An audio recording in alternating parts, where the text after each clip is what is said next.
You do realize, Pete, a lot of black people feel like Democrats have kept no promises since they've been in office.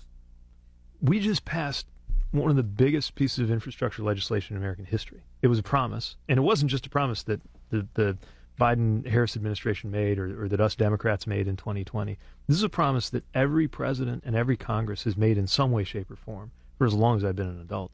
And we actually did it. But those are big, broad things, and that's great, but I'm talking about things you campaigned on. First thing he asks is why they don't keep their promises, and Pete responds with some talk about the infrastructure bill. You see, you're not answering the question that was asked. The only way the infrastructure bill is an answer to a question about keeping promises to black people is if you say, hey, we passed the infrastructure bill, and within the bill, we guaranteed work going to black contractors building roads, guaranteed work going to black tech companies to expand the internet. Then you're sort of answering the question. But no, Pete, you're dodging on this one. Here we go. Like the George Floyd Policing Act, and the fact that our voting rights, man, like 19 states have implemented voter suppression bills. You know that's going to directly impact us the most. And the only strategy Democrats are going to have is we got to go out there and vote in mass numbers to fight it. That's not a strategy. No, Hope is not a strategy. Right, mobilization is a strategy, and these tactics that you're talking about make mobilization harder. And you're absolutely right. That work is not done. So now when Pete is asked more direct questions about things like the George Floyd Policing Act and about voting rights bills, he starts talking about why they can't do it. And it's the federal government. And guess what, Pete? The federal government can do something, okay? You can charge these cops who kill black people with federal hate crimes. Yeah, actually treat them like criminals, Pete, because that's what they are. And when it comes to voting rights, remember, the Voting Rights Act was created by the federal government to stop the racist polling and voting policies of these southern states. Well, guess what? The federal government did it before. You can do it again. Don't come to us talking about it's the state's job. And hey, Charlamagne the God, shout out to you talking about hope is not a policy. It's not about hope. It's not about mobilization. It is about action on the federal level. Pete, you can do that. Look, I don't think anyone on our side is satisfied with how far we've come on whether it's the George Floyd Policing Act, whether it's voting rights. What I'll say is we're pushing for as much as we can get in terms of results in Congress and taking whatever executive actions are available to the president. Now, Pete, you want to talk about the local level dealing with books being banned in schools and the LGBTQ community? Guess what? It was the federal government that made gay marriage okay, Pete. When the states were fighting over it, when the local places were, it was the federal government that made it the law. Yeah, the federal government can do things like that. And this isn't about this isn't even about the government. This is about the Democratic Party, okay?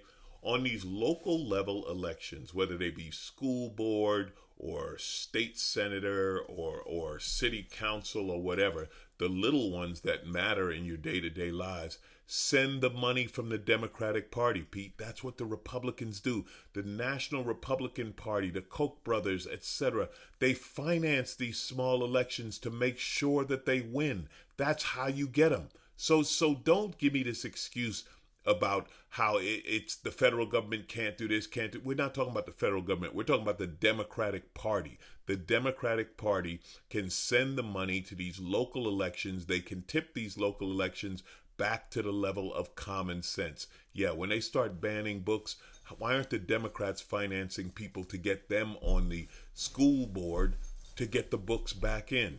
Sorry, Pete, your cop-outs don't work.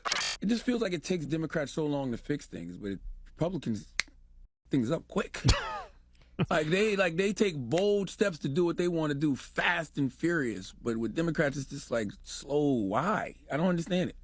Any one of those bottles over your shoulder, right, would take 1 second to break, and that's a lot less time than it took them to make. So, yeah, it's always quicker to break things than it is to fix them or build them. But we're about building, and yeah, that takes time, and that makes us impatient, and that can make us frustrated. But that's what we came here to do, right? Not to smash things up, but to improve. People need to drink all those bottles after the midterms if y'all don't start moving on some things fast. We're working hard. I promise you that much.